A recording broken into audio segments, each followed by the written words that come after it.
नमस्कार दोस्तों। यदि आप 72वीं बीपीएससी को टारगेट कर रहे हैं, जिसकी टेंटेटिव डेट है एग्ज़ाम की 26 जुलाई, तो उसी को ध्यान में रखते हुए हम इस यूट्यूब चैनल रेस टू परीक्षा पे एक सीरीज़ चला रहे हैं, रेस टू प्रीलिम्स। इस सीरीज़ के तहत हम 150 मोस्ट इम्पोर्टेंट टॉपिक को एग्ज़ाम ओरिएंटेड तौर पे हम इसमें जो है टॉपिक के कंसेप्ट और उससे रिलेटेड जो भी फैक्ट्स है उसको जो है कम समय में बेटर तरीके से हम उसको तैयार करने का कोशिश करेंगे। अगर आप इस सीरीज में जितने भी टॉपिक है, अगर उन सारे टॉपिक को जो है एक गो थ्रू करते हैं अपने तरीके से या फिर इस क्लास के माध्यम से, तो यह जो है आपको प्रीलिम्स के लिए एक मजबूत आधार प्रदान करेगा। तो आइए बिना किसी समय गवाए शुरू करते हैं आज की रेस टू प्रीलिम्स सीरीज में हम कुछ इम्पोर्टेंट टॉपिक को। आज का जो पहला टॉपिक है वो हम देखने वाले हैं बीबीजी रामजी स्कीम।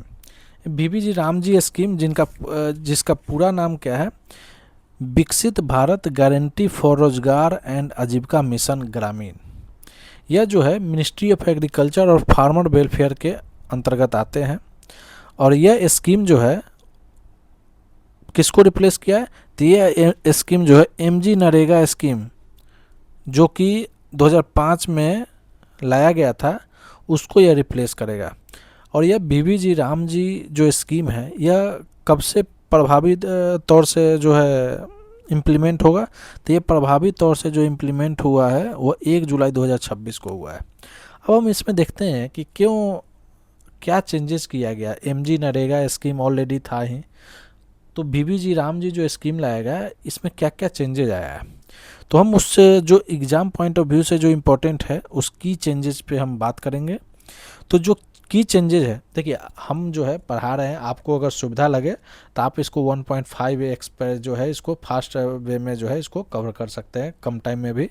हम दोनों तरह के बच्चों के लिए ये कर रहे हैं जिनको कि थोड़ा मतलब कि फास्ट फॉरवर्ड वे में जो है थोड़ी सी परेशानी अगर किसी भी तरीके से होती है तो उनके लिए भी ये वीडियो हेल्पफुल है।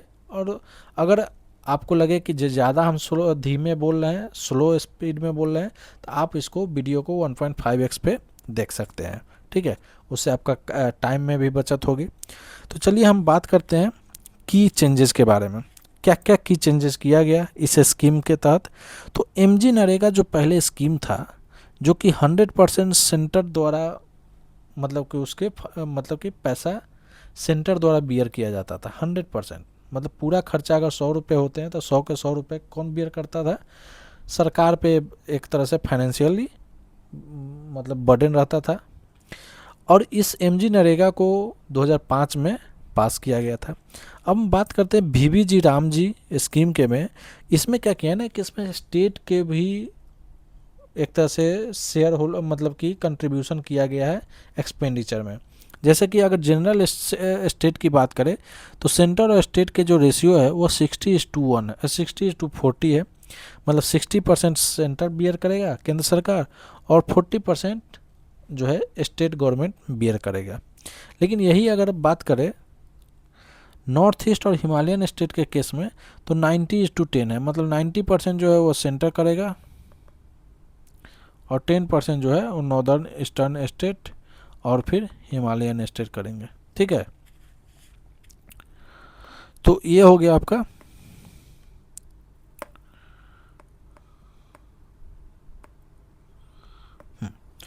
ये हो गया।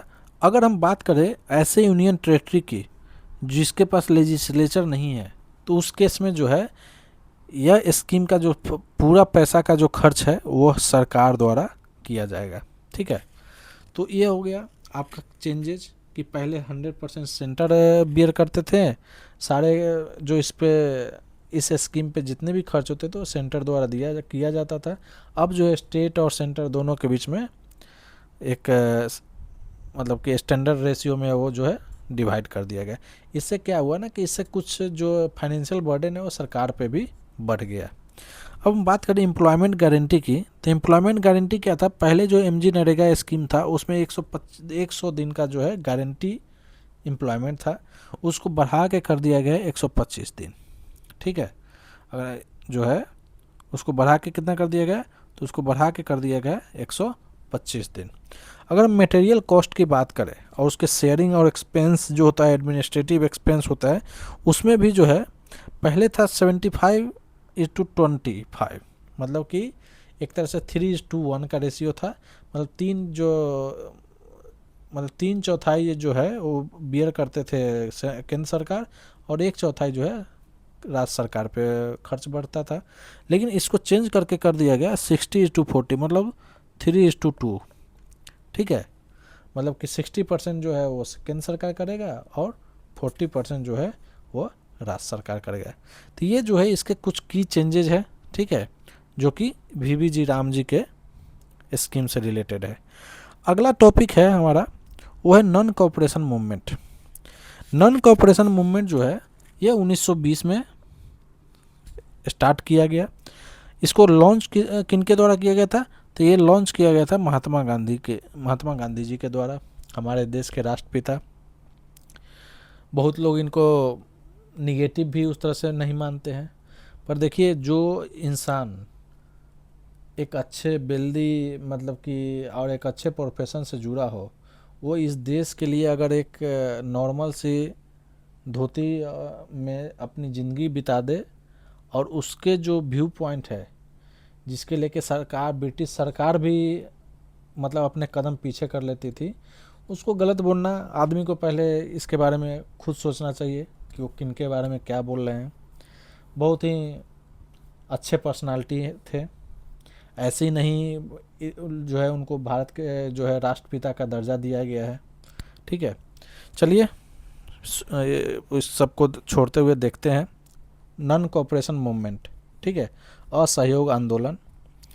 अब इसमें क्या है ना कि इसको गांधी जी द्वारा लॉन्च किया गया 1920 में, पर इसको जो है गांधी जी द्वारा लॉन्च तो किया गया, इस पर इसका कारण क्या था कि हम जो है, क्योंकि गांधी जी द्वारा लॉन्च करने के पीछे और भी कारण थे कि गांधी जी को फ्रंट में रखने का, क्योंकि ऑलरेडी इससे पहले जो है गांधी जी ने 3 सत्याग्रह किए थे और तीनों में उनको काफ़ी सफलता मिला, लोगों के बीच में उनकी लोकप्रियता काफ़ी बढ़ गई थी।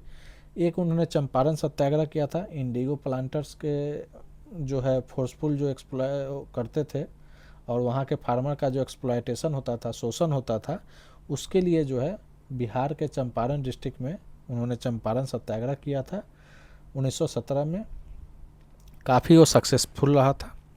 उसके बाद जो है अहमदाबाद मिल ऑनर्स का स्ट्राइक हुआ, वहाँ पे भी अहमदाबाद में मिल वर्कर्स के लेके जो है ये अपना जो है वहाँ पे भी इन्होंने फ्रंट से लीड किया, वहाँ भी इनको सफलता मिली। उसके बाद जो है खेड़ा सत्याग्रह हुआ था, वहाँ पे भी जो है प्लेग से रिलेटेड जो एक्स्ट्रा बोनस दिया जाता था, उससे बाद में प्लेग के इंडेमिक ख़त्म होने के बाद वेजेस न बढ़ाने के वजह से जो है वहाँ पे भी गांधी जी का जो है एक अहम रोल था, वहाँ भी जो है एक काफ़ी सक्सेस मिला। तो इन सभी जो है सत्याग्रह को देखते हुए इनकी लोकप्रियता काफ़ी बढ़ गई थी। तो नॉन कॉपरेशन मूवमेंट भी जो है इसलिए इनके नेतृत्व में शुरू किया गया। अब जो है नॉन कॉपरेशन मूवमेंट को का प्रपोजल एक्सेप्ट कब किया गया, तो इसको याद रखिएगा कि कलकत्ता में इसके लिए एक स्पेशल सेशन बुलाया गया था सितंबर 1920 में, जहाँ पे जो है नॉन कॉपरेशन मूवमेंट का जो प्रपोजल है उसको एक्सेप्ट किया गया था। बट इसको फॉर्मली तरीके से जो अप्रूव करने की जो बात है वो नागपुर सेशन दिसंबर 1920 में हुआ था, जिसकी की जो है अध्यक्षता किसके द्वारा की गई थी, तो सी विजय राघवाचार्य द्वारा इसकी अध्यक्षता की गई थी। ये नाम याद रखिएगा कि जो है उस जो है आईएनसी का जो कांग्रेस का जो सेशन था उसको लीड कौन कर रहे थे, सी विजय राघवाचार्य।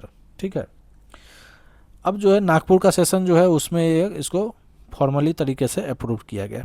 अगर हम कॉज की बात करें कि क्या कॉज था, देखिए कॉज एकाएक नहीं होता है, बहुत सारे लंबे टाइम से चीज़ें चलती रहती है, मतलब अंदर में एक तरह से विद्रोह रहता है, पर कुछ एक ऐसा जो है घटना हो जाती है जो कि एक इमीडिएट जो है कारण बन जाता है उस चीज़ पे रिएक्ट करने के लिए। ठीक है, तो उसी में जैसे कि पहला वर्ल्ड वार, ये भी एक कारण था। दूसरा है रॉलेट एक्ट। रॉलेट एक्ट जो है 1990 में लाया गया था। यह क्या था कि हमारे देश में जो भी नेशनलिस्ट मूवमेंट थी उसको जो है दबाने के लिए ब्रिटिश गवर्नमेंट द्वारा एक लाया गया था रॉलेट एक्ट, जिसमें कि अरेस्ट और डिटेंशन मतलब कि उसकी गिरफ्तारी और जेल जो है बिना किसी ट्रायल के हो जाते थे। तो ये बहुत ही एक तरह से एक मोटिव ही था कि जो इंडिया में जो नेशनलिस्ट मूवमेंट है उसको दबाने का के लिए यह एक्ट लाया गया था। तो यह एक्ट भी जो है इसका कारण बना था। फिर आया था जो है जालियांवाला बाग हत्याकांड जो हुआ था। जनरल डायर ने एक जो है बंद मतलब कि निहत्थे लोगों पे जो है गोली चलवा दी थी, बहुत सारे लोग मारे गए थे। मॉन्टेगी चेम्सफोर्ड रिफॉर्म भी जो है कहीं ना कहीं इसका कारण है, क्योंकि उसमें रिस्पॉन्सिबल गवर्नमेंट की बात की गई थी और वो एक तरह से समझिए कि उसमें जो है ब्रिटिश गवर्नमेंट कहीं पे भी वो रिस्पॉन्सिबल गवर्नमेंट जब ये लाया मॉन्टेगी चेम्सफोर्ड रिफॉर्म लाया गया तो उसमें कहीं पे भी इस तरह का जिक्र प्रॉपर तरीके से नहीं था। इसी आंदोलन के साथ साथ एक था खिलाफत मूवमेंट। यह मूवमेंट क्या था, एक पैरेलल मूवमेंट चल रहा था जो मुस्लिम द्वारा जो है चलाया जा रहा था। और इसका कारण क्या था कि जब पहला वर्ल्ड वार जब ख़त्म हुआ, ठीक है, तो पहला वर्ल्ड वार जब ख़त्म हुआ तो ब्रिटिश द्वारा जो है ओटोमन जो खलीफेट था उसको जो है हटा दिया गया था। इससे जो है मुस्लिम जो कम्युनिटी थी वो इससे काफ़ी नाराज़ हो गए थे और वो जो है इसके अगेंस्ट में आवाज़ उठा रहे थे। और उसी दौरान जो है नॉन कॉपरेशन मूवमेंट भी गांधी जी द्वारा चलाया गया था। तो गांधी जी भी जो है इस मूवमेंट को सपोर्ट किए थे और उन्होंने जो है बोला था कि एक साथ मिल के जो है मूवमेंट को आगे बढ़ाते हैं। ठीक है, यह जो नॉन कॉपरेशन मूवमेंट था इसका जो मेन ऑब्जेक्टिव क्या था, तो इसका मेन ऑब्जेक्टिव था attain self government through peaceful means, मतलब कि सेल्फ गवर्नमेंट प्राप्त करना, मतलब कि शांति तरीके से, मतलब कि कोई भी वायलेंस, क्योंकि गांधी जी का जो सत्याग्रह करने का तरीका ही था वो नॉन वायलेंस बेस्ड था, उसमें वो वायलेंस कहीं पे भी एंट्री अलाउ नहीं करते थे। तो नॉन वायलेंस तरीके से पीसफुल तरीके से जो है सेल्फ गवर्नमेंट को अटेंड करना। जिस दिन यह जो है लॉन्च हुआ या नॉन कॉपरेशन मूवमेंट, उसी दिन जो है बाल गंगाधर तिलक की जो है मृत्यु हो जाती है 1 अगस्त 1920 को। और जो है गांधी जी अनाउंस करते हैं इसलिए तिलक स्वराज फंड। ठीक है, तो ये पूछा जा सकता है कि तिलक स्वराज फंड जो है किससे, कौन से मूवमेंट से रिलेटेड है, तो ये आपका नॉन कॉपरेशन मूवमेंट से रिलेटेड है। इसके अंदर जो है अंतर्गत जो है गांधी जी ने यह अनाउंस किया था कि जो है कंस्ट्रक्टिव वर्क के लिए 1 करोड़ रुपए का मतलब कि कलेक्शन किया जाएगा जो कि तिलक स्वराज फंड में डाला जाएगा। ठीक है, अब जो है यह चीज़ें चल ही रही थी, इसी दौरान जो है एक चौरी चौरा इंसिडेंट हो जाता है 1922 में। एक पुलिस जो है स्टेशन को जो है वहाँ के लोकल द्वारा जो है आग लगा दी जाती है, उसमें कई पुलिस जो है कर्मी उसमें उनकी मृत्यु हो जाती है। तो इससे जो है गांधी जी काफ़ी नाराज़ हो जाते हैं क्योंकि वो वायलेंस के अगेंस्ट थे। वो जो है इस चौरी चौरा की घटना को देखते हुए वह नॉन कॉपरेशन मूवमेंट को जो है वापस ले लेते हैं। कब? फरवरी 1922 में। ठीक है, तो ये डेट याद रखिए, फरवरी 1922 में चौरी चौरा कांड के वजह से जो है Gandhi ji non cooperation movement को वापस ले लेते हैं। अब जो है इससे कई सारे जो हमारे देश के लीडर थे वो काफ़ी नाराज़ हो जाते हैं गांधी जी के इस डिसीजन से। और उसी में जो है एक थे CR दास जिनको देश बंधु कहा जाता है, चित्तरंजन दास, और मोतीलाल नेहरू जो है इन्होंने एक नया पार्टी का गठन किया जिसका नाम था स्वराज पार्टी, जिसके कब गठन किया गया था 1 जनवरी 1923 को जो है इसका गठन किया जाता है। क्वेश्चन पूछा जाएगा कि स्वराज पार्टी के फाउंडर कौन है, तो CR दास, देश बंधु CR दास और मोतीलाल नेहरू। ये हो गया आपका नॉन कॉपरेशन मूवमेंट के। देखिए प्रीलिम्स पॉइंट ऑफ व्यू से फैक्ट बेस पे और कुछ जो है उसको थीमेटिक, हल्का फल्का थीमेटिक जो है आपको उसका आइडिया होना चाहिए। जब मेंस की चीज़ें आएगी तो इसको हम बेटर तरीके से एक कम्प्रिहेंसिव वे में डिस्कस करेंगे। ठीक है, आगे देखते हैं क्योंकि ये सीरीज जो है वो एक प्रीलिम्स पर ओरिएंटेड है। आगे देखते हैं, अगला टॉपिक है DNA, RNA और जेनेटिक मटेरियल। ठीक है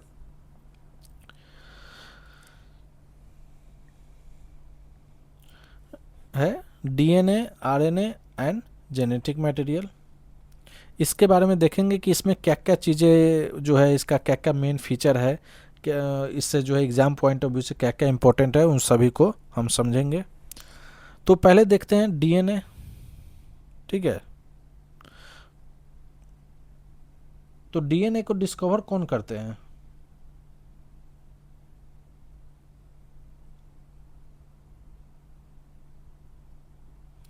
जो है डीएनए को डिस्कवर कौन करते हैं?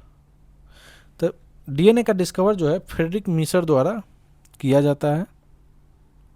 ठीक है, एक सेकेंड।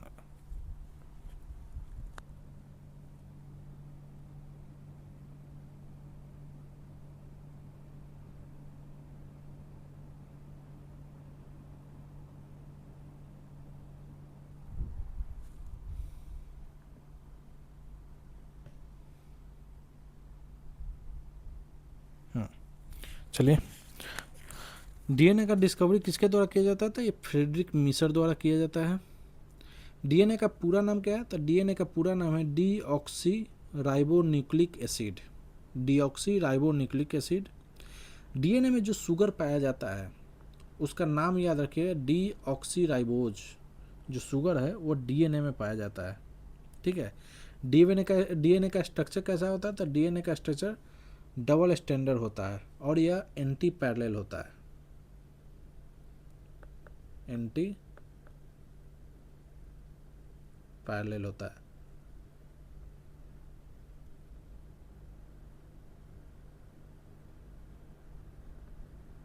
ऐसे इस तरह से एंटी पैरेलल होता है। ठीक है, अब इसमें क्या है कि डीएनए का एक जो एग्ज़ाम पॉइंट ऑफ व्यू से काफ़ी है कि डीएनए का जो मॉडल है डबल हेलिक्स मॉडल, ये जो है डबल हेलिक्स मॉडल, ये किसके द्वारा प्रपोज किया जाता है? तो ये प्रपोज किया जाता है वाटसन एंड क्रिक द्वारा। ठीक है, अब इसमें जो है ना डीएनए में नाइट्रोजीनस जो है आपका नाइट्रोजीनस बेसेस होते हैं, जिसका नाम क्या है? एडेनाइन, गुआनाइन, साइटोसाइन और थायामीन। तो ये जो एडेनाइन, गुआनाइन, साइटोसाइन और थायामीन है, ये डीएनए में पाया जाता है। ठीक है, इसमें जो है एडेनाइन किससे के साथ पेयर करता है? तो थायामीन के साथ पेयर करता है, और साइटोसाइन जो है वो गुआनाइन के साथ यह पेयर करता है। अगला है RNA, ribonucleic acid. Ribonucleic acid का जो शुगर है, इसका याद रखिएगा, इसका जो शुगर का नाम है राइबोज। यह सिंगल स्टैंडर्ड होता है और ज़्यादा स्टेबल होता है। मतलब डीएनए जो है वह लेस स्टेबल होता है, लेस स्टेबल होता है। ठीक है, आरएनए उसके कंपेरिजन में ज़्यादा स्टेबल होता है। अगर हम इसमें नाइट्रोजीनस बेसिस की बात करें तो नाइट्रोजीनस बेसिस क्या है? एडेनाइन है, गुआनाइन है, साइटोसाइन है एंड यूरासिल। एक आपको चेंजेस दिखेगा वो है यूरासिल, और उसमें होता है थायामीन। तो ये जो चेंजेज है ये दोनों में याद रखिएगा। डीएनए में जो है थायामीन पाया जाता है नाइट्रोजीनस बेसिस में, और आरएनए में यूरासिल पाया जाता है। अगर हम आरएनए की टाइप की बात करें तो आरएनए जो है 3 तरह के होते हैं। एमआरएनए, मैसेंजर आरएनए जिनको कहते हैं, यह जो है जेनेटिक इन्फॉर्मेशन को कैरी करता है। ठीक है, डीएनए टू राइबोसोम तक। एक है टीआरएनए, ट्रांसफर आरएनए, यह जो है एमिनो एसिड को राइबोसोम तक जो है लाता है। उसके बाद है आरआरएनए। ठीक है, यह है आरआरएनए। आरआरएनए का मतलब राइबोसोमल आरएनए। यह जो है राइबोसोम को मतलब बनाता है और कैटलाइजेज द प्रोटीन सिंथेसिस, और प्रोटीन सिंथेसिस को जो है वो मतलब कि सिंथेसिस में जो है स्पीड बढ़ा देता है, मतलब कि कैटलाइज कर देता है। कैटलाइज का, कैटलिस्ट का क्या कहना है? कोई भी रिएक्शन को बढ़ा देना, उत्तेजित कर देना। ठीक है, डीएनए से आरएनए जो कन्वर्जन होता है उसको ट्रांसक्रिप्शन कहते हैं। आरएनए से प्रोटीन का जो कन्वर्जन होता है उसको ट्रांसलेशन कहते हैं। और आरएनए से अगर डीएनए होता है, ठीक है, इसको हम लोग रिवर्स ट्रांसक्रिप्शन कहते हैं।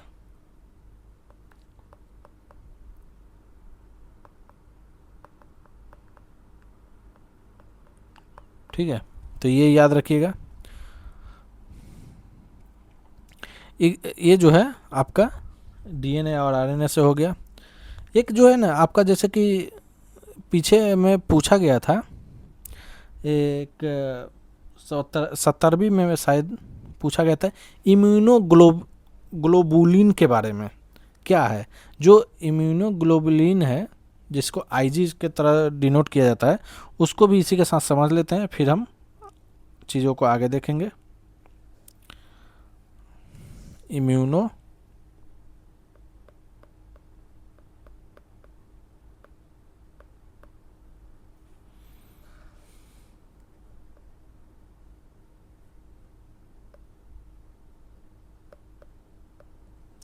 इम्यूनोग्लोबुलिन, ठीक है, इसको क्या कहा जाता है? इसको एंटीबॉडी कहा जाता है। इसमें देखेंगे कि इसका क्या, ये क्या है।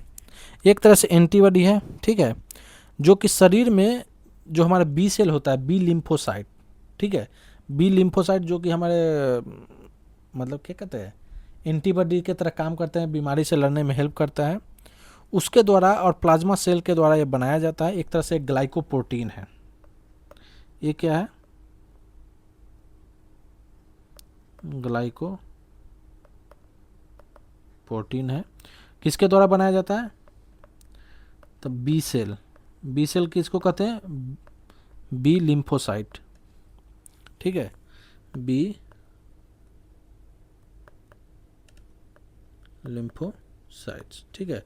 और किसके द्वारा बनाया जाता है? तो और प्लाज्मा सेल के द्वारा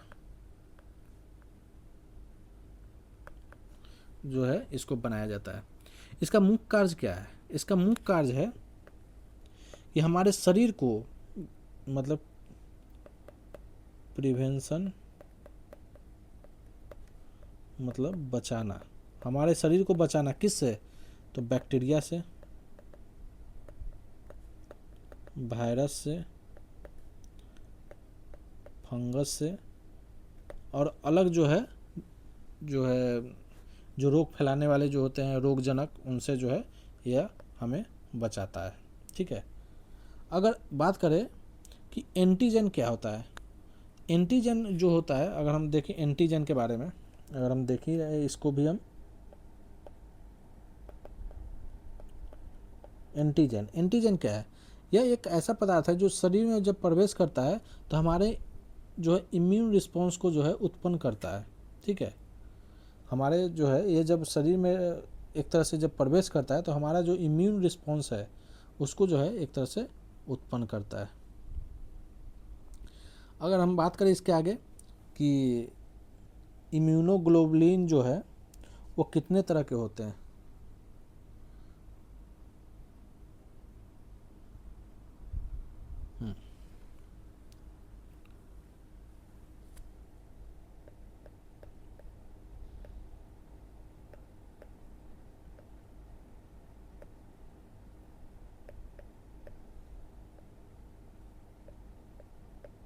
इम्यूनोग्लोबुलिन, पहला हम देखते हैं इसमें आईजीजी, आई इम्यूनोग्लोबुलिन, और यह जी, ठीक है। यह क्या होता है? सबसे ज़्यादा जो है यही पाया जाता है, मतलब कि सबसे कॉमन एंटीबॉडी है,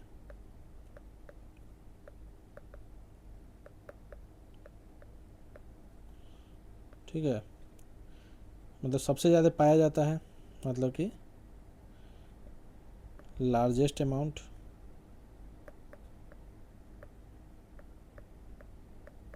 ठीक है। इसका एक क्वालिटी है कि ये प्लेसेंटा को पार कर सकता है, क्रॉस प्लेसेंटा, मतलब प्लेसेंटा को जो है पार कर सकता है, ठीक है। इससे क्या होगा कि इसके यही दो तीन चीज़ है कि यह एक तरह से कि क्या एक एंटीबॉडी है जो सबसे कॉमन है, लार्जेस्ट अमाउंट में जो है पाया जाता है, और हमारे शरीर में जो है ये प्लेसेंटा को जो है पार कर सकता है, ठीक है। दूसरा जो है वो आपका क्या है? IgA,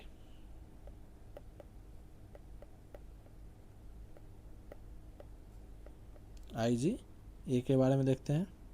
ये कहाँ पाया जाता है? तो ये हमारे जैसे पाया जाता है, ये हमारे सलाइवा, जो मुंह के लार होते हैं, टीयर आँख के आंसू, जो मदर का जो ब्रेस्ट मिल्क होते हैं वहाँ पे भी पाया जाता है। ठीक है, इसका कार्य क्या है? यह हमारे म्यूकोसल सरफेस को जो है, म्यूकोसल जो है, म्यूकोसल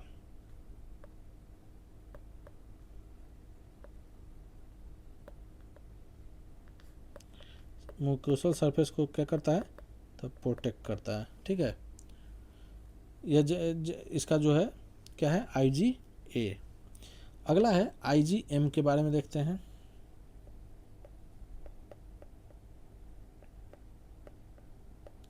IgM यह सबसे पहले जो है, मतलब सबसे फर्स्ट फॉर्म्ड एंटीबॉडी, मतलब एंटीबॉडी अगर जो फॉर्म होता है उसमें सबसे पहले जो बनता है वो IgM होता है। इसको जो है एक तरह से प्राइमरी इम्यून रिस्पॉन्स की तरह काम करता है, प्राइमरी इम्यून रिस्पॉन्स। ठीक है, इसका जो है एक तरह से इसका क्या काम है? इसका जो है संक्रमण से हमें प्रोटेक्शन देना, प्रोटेक्शन फ्रॉम इन्फेक्शन। ठीक है, अगर हम बात करें फर्स्ट एंटीबॉडी, तो फर्स्ट एंटीबॉडी आपका IgM हो गया। लार्जेस्ट इम्यूनोग्लोबुलिन की बात करें, अगर हम लार्जेस्ट की बात करें तो लार्जेस्ट भी यही है, लार्जेस्ट एंटीबॉडी की बात करें तो वो भी आपका IgM ही है। ठीक है, अगला देखते हैं तीसरा, चौथा IgE।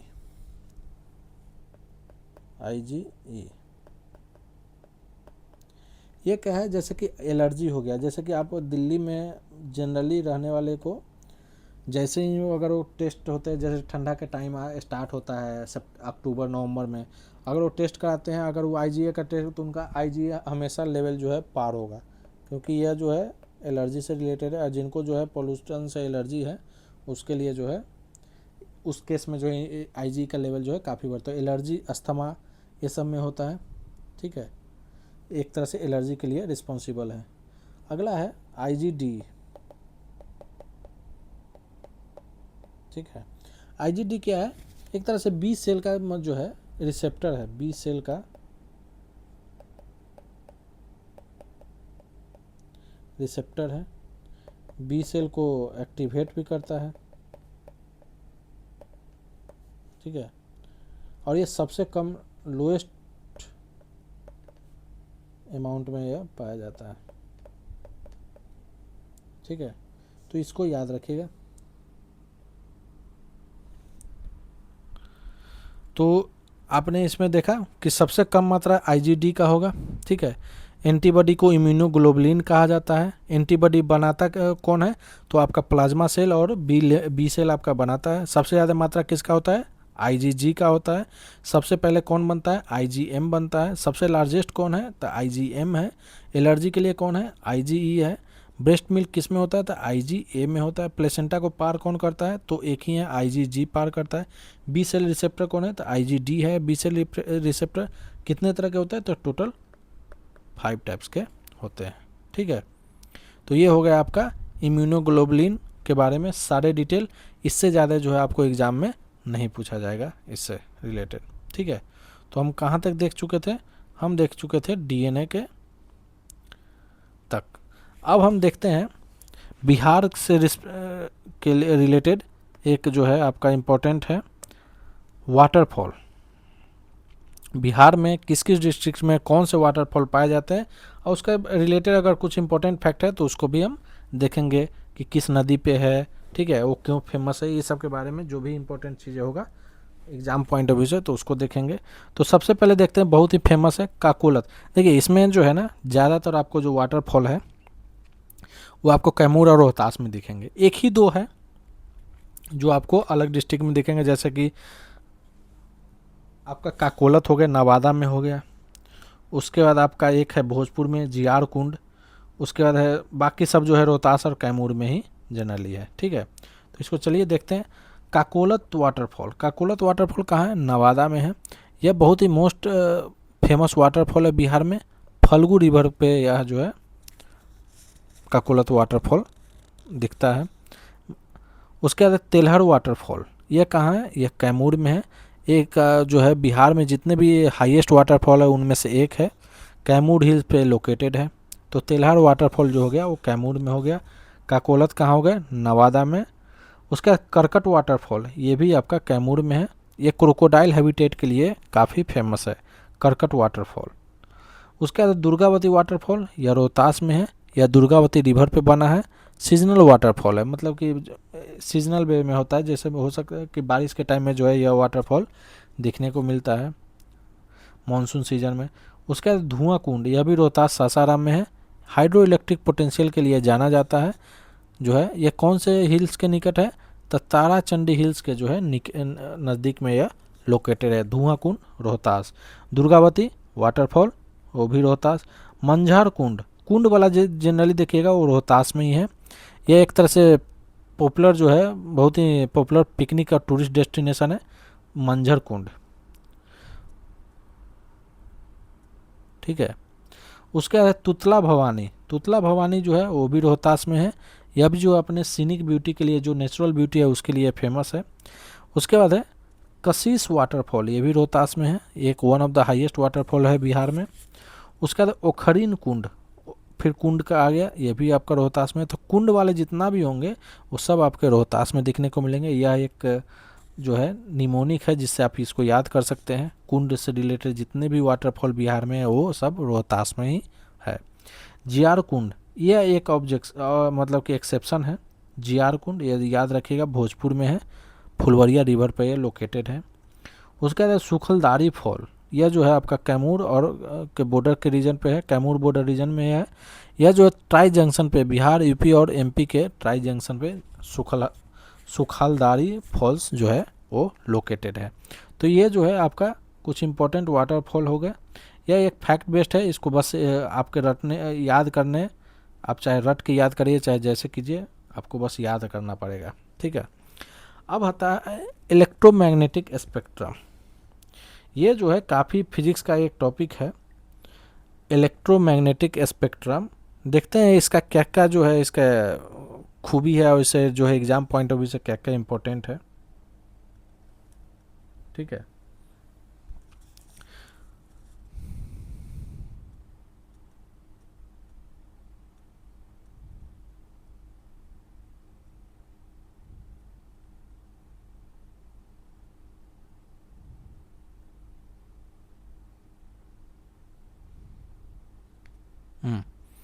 शुरू करते हैं इलेक्ट्रोमैग्नेटिक जो है स्पेक्ट्रम। अब जो है जैसे कि स्पेक्ट्रम हम पढ़े थे लाइट का, जब हमने चैप्टर पढ़ाया है तो हमने ऑलरेडी लाइट का से दो जो है पार्ट में हमने लाइट को कवर किया है।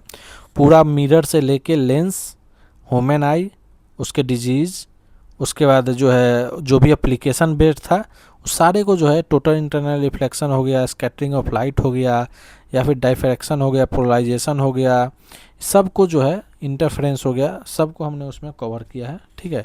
आप जो है उस वीडियो को ज़रूर देखिए, जो है लाइट के जो है आपको एक क्लैरिटी मिल जाएगी, ठीक है, प्रॉपर वे में। अब है इलेक्ट्रोमैग्नेटिक वेव में हम इसको टेबलर फॉर्म में ही हम बताते हैं। और जो इम्पोर्टेंट है इसमें कि फ्रेक्वेंसी, एक चीज़ याद रखिए, फ्रेक्वेंसी और वेवलेंथ, यह दोनों जो है एक दूसरे के इन्वर्सली प्रोपोर्शनल है। ऐसा हमने इसलिए बताया है कि आपको कोई एक चीज़ याद रखिए, ऑटोमेटिक आपका फ्रेक्वेंसी याद रहेगा। उसके बाद energy of penetrating power, energy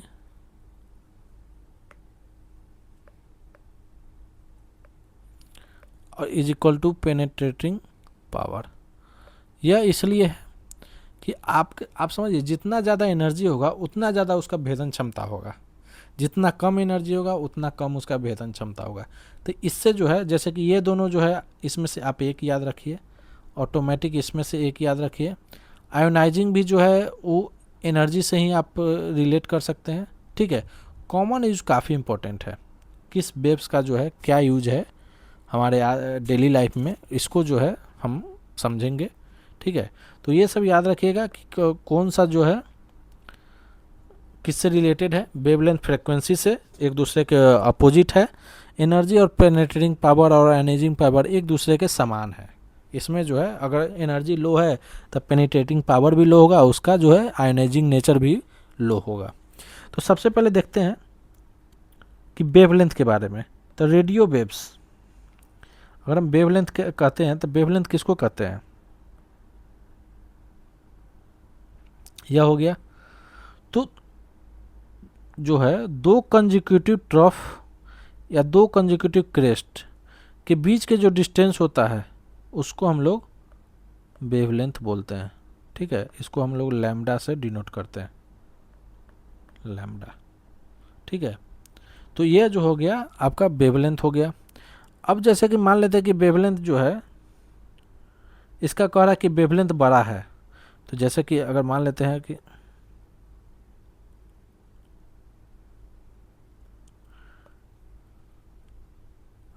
यहाँ पे देखिए वेवलेंथ छोटा छोटा है। ठीक है, इधर क्या है, वेवलेंथ बड़ा है। तो वही है, इसी को जो है एक तरह से जो है इसमें बताया गया है कि कौन वेवलेंथ, किसका वेवलेंथ छोटा है, किसका वेवलेंथ बड़ा है। ठीक है, तो देखते हैं सबसे ज़्यादा जो वेवलेंथ है, हम एक एक कॉलम को देखेंगे। पहले वेवलेंथ को देख लेते हैं, सारे जो इलेक्ट्रोमैग्नेटिक वेव्स है उसके रिस्पेक्ट में। तो रेडियो वेव्स का वेवलेंथ सबसे हाईएस्ट है।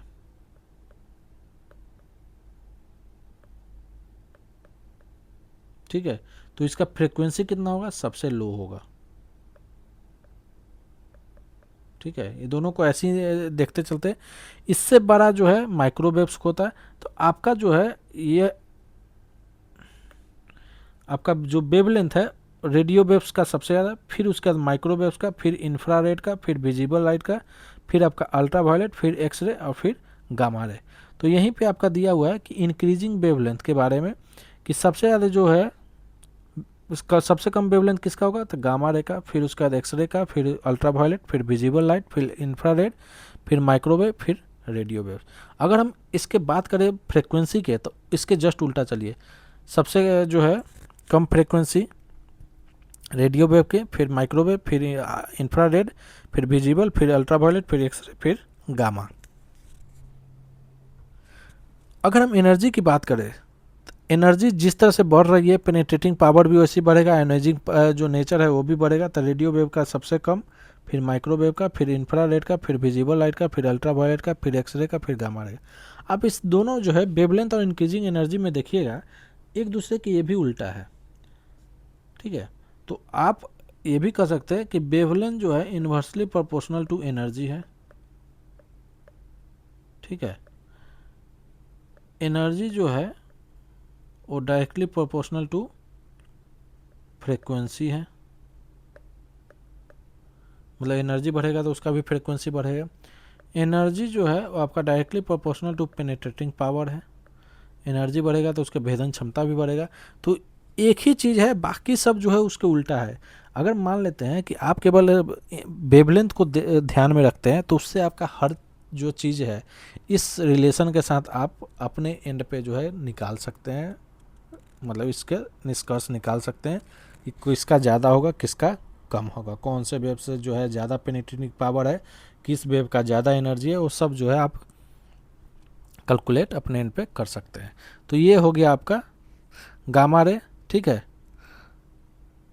तो वही इसमें बताया हुआ है। अब रेडियो वेव की बात करें कि एनर्जी सबसे कम, तो सबसे कम है तो पेनिट्रेटिंग पावर भी सबसे लो है, आयनाइजिंग नेचर जो है बिल्कुल नहीं है। माइक्रोवेव्स की बात करें तो ये इससे बड़ा है। देखिए 1 मीटर से बड़ा और 100 किलोमीटर तक, या 1 मीटर से 1 मिलीमीटर है, तो इससे छोटा हो गया। इसका जो देखिए फ्रीक्वेंसी किलो हर्ट्ज से लेके मेगा हर्ट्ज पे आ गया, गीगा हर्ट्ज पे आ गया। ठीक है, तो ये इससे बढ़ गया। एनर्जी भी लोएस्ट से वेरी लो हो गया, मतलब ये भी बढ़ गया। पेनिट्रेटिंग पावर वेरी लो से लो हो गया, और आयनाइजिंग पावर अभी भी नहीं है। इंफ्रारेड की बात करें तो वेवलेंथ और घट गया, और फ्रीक्वेंसी और बढ़ गया, फिर लो, लो टू मॉडरेट हो गया आपका जो है पेनिट्रेटिंग पावर, आयोनाइजिंग नेचर नो है। उसका यूज भी देख लेते हैं। रेडियो वेव्स का यूज क्या है, रेडियो में, टीवी के ब्रॉडकास्टिंग में और कम्युनिकेशन में। तो रेडियो, टीवी ब्रॉडकास्टिंग और कम्युनिकेशन में जो है रेडियो वेव्स का यूज किया जाता है। माइक्रोवेव्स का जो यूज, तो रडार में, सैटेलाइट में, वाईफाई में, माइक्रोवेव के ओवन में जो है माइक्रोवेव्स का यूज किया जाता है। ये सब जो है ना यूज आप याद रखिए, हो सकता है यूज से जो है कई बार साल जो है एग्ज़ाम में जो है क्वेश्चन पूछा गया है। उसके बाद इंफ्रारेड की बात करें तो रिमोट कंट्रोल, जब हम रिमोट यूज़ करते हैं, टीवी रिमोट, ये सब। थर्मल इमेजिंग उसमें, और नाइट विजन में जो है इंफ्रारेड यूज किया जाता है। विजिबल लाइट या विजन में हेल्प करता है, मतलब देखने में। फोटोग्राफिक हो गया, ऑप्टिकल इंस्ट्रूमेंट हो गया। अल्ट्रा वायलेट जो है आप देखिए कि इसका हाई बढ़ रहा है, पार्टली जो है अल्ट्रा वायलेट आयोनाइजिंग जो है इसका नेचर जो है थोड़ा थोड़ा आ गया। इसका अल्ट्रा वायलेट का जो यूज है स्टेरिलाइजेशन में किया जाता है, विटामिन डी के सिंथेसिस में किया जाता है, फॉरेंसिक्स में जो है अल्ट्रा वायलेट रे का यूज किया जाता है। अगर हम एक्सरे की बात करें तो ये जो है वेरी हाई हो जाता है, इसका फ्रिक्वेंसी एनर्जी, पेनिट्रेटिंग पावर भी वेरी हाई हो जाता है। मेडिकल इमेजिंग में इसका यूज किया जाता है, सीटी स्कैन में यूज किया जाता है। एयरपोर्ट पे जो सिक्योरिटी होता है वहाँ पे भी जो है एक्सरे का यूज किया जाता है। गामा रे की बात करें, सबसे ज़्यादा जो है खतरनाक रे है, जिसकी भेदन क्षमता बहुत ज़्यादा है, ठीक है, सबसे हाईएस्ट भेदन क्षमता है, इसका पेनिट्रेटिंग पावर है। कैंसर के थेरेपी में इसका यूज़ किया जाता है, स्टेरिलाइजेशन में यूज होता है, न्यूक्लियर के रिसर्च में जो है गामा रे का यूज किया जाता है, ठीक है। तो ये जो है आप याद रखिएगा, ठीक है। अगला जो कंसेप्ट है वो प्राइज से रिलेटेड है, और प्राइज में हम जो यहाँ पे देख रहे हैं वो है नोबेल प्राइज,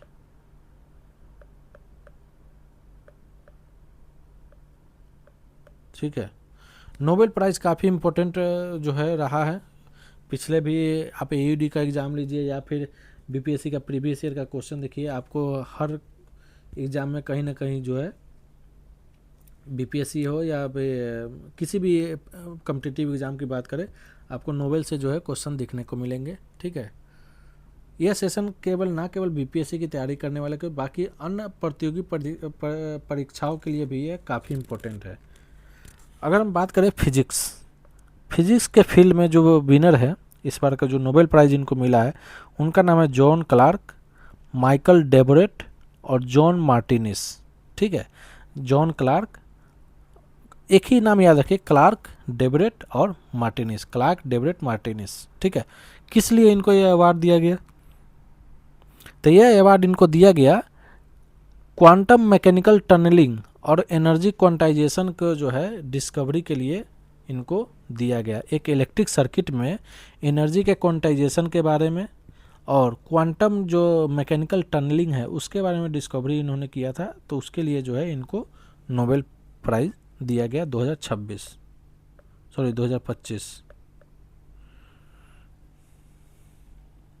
उसके बाद हम केमिस्ट्री की बात करें तो इसमें है सुषुमा कितागावा, तो कितागावा, रिचार्ड रॉबसन, कितागावा, रॉबसन और यागी। फिजिक्स में कौन है, क्लार्क, डेवरेट, मार्टिनिस, क्वांटम टनलिंग और क्वांटाइजेशन ऑफ एनर्जी के लिए, ठीक है। उसके बाद हम केमिस्ट्री की बात करें, कितागावा, यागी और रॉबसन, कितागावा, रॉबसन, यागी।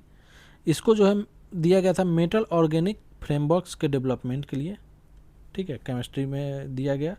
अगर हम बात करें फिजियोलॉजी या मेडिसिन में तो इसमें है मैरी ई ब्रांको, फ्रेड राम्सडेल, सिमोन साकागुची।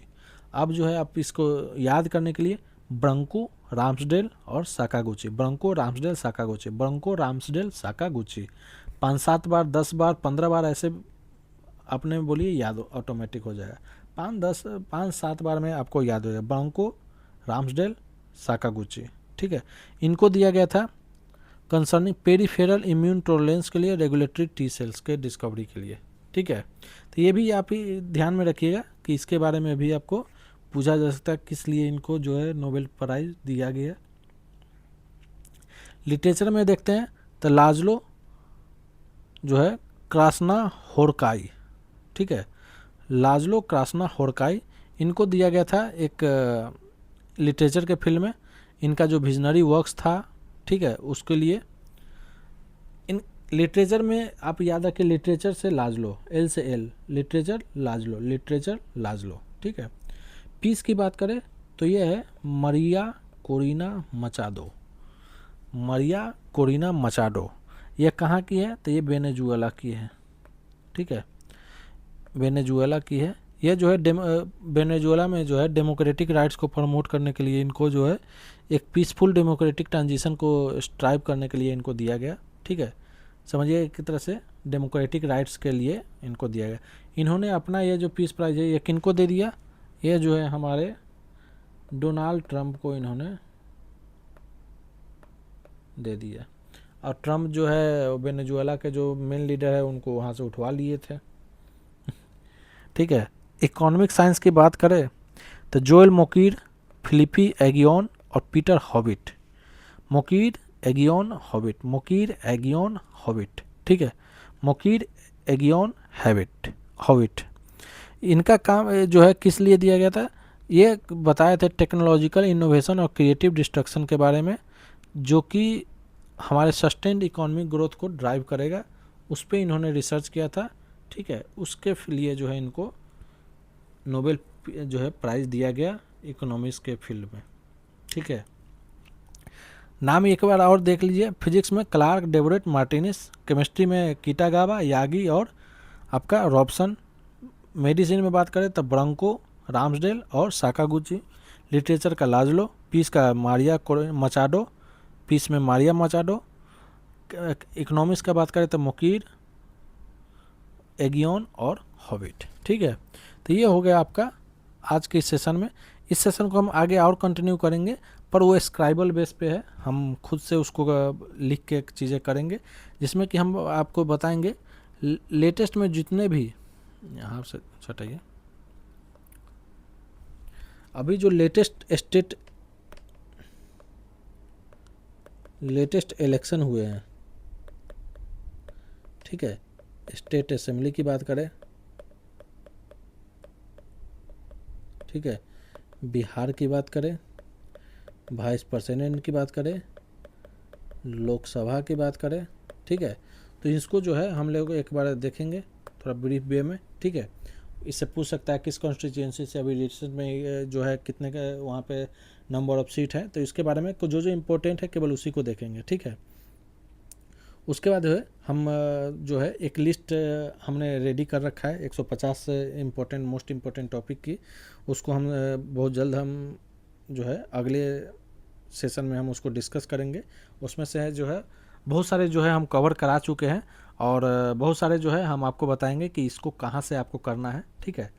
तो आप उसको जो है फॉलो कीजिएगा। बाकी आप अपने एंड पे अगर आपका कोई स्ट्रेटजी है इसको एग्ज़ाम पर्पस है, तो आप अपने स्ट्रेटजी के थ्रू चलिए। यहाँ पे हम बस उस टॉपिक को बताएंगे, अगर आप उस टॉपिक को कर रखे हैं तो ठीक है, वेल एंड गुड, अगर नहीं किए हैं तो आपको जो है अपने सोर्स से जो है उसको एक बार ज़रूर कर लीजिए। ऐसा मेरा मतलब कि एक सजेशन है, ठीक है। बाकी मानना ना मानना इट्स ऑल ऑन योर। तो चलिए आज के इस सेशन में हम इतना ही रखते हैं, ठीक है। और सेशन अगर अच्छा लगे तो लाइक कीजिएगा सेशन को, और रिव्यू दीजिएगा कैसा लगा, और दोस्तों में शेयर कीजिएगा, ठीक है। और चैनल है रेस टू परीक्षा, हमारा यूट्यूब चैनल है, इसको सब्सक्राइब कीजिएगा, ठीक है। चलिए, थैंक यू, जय हिंद, जय भारत।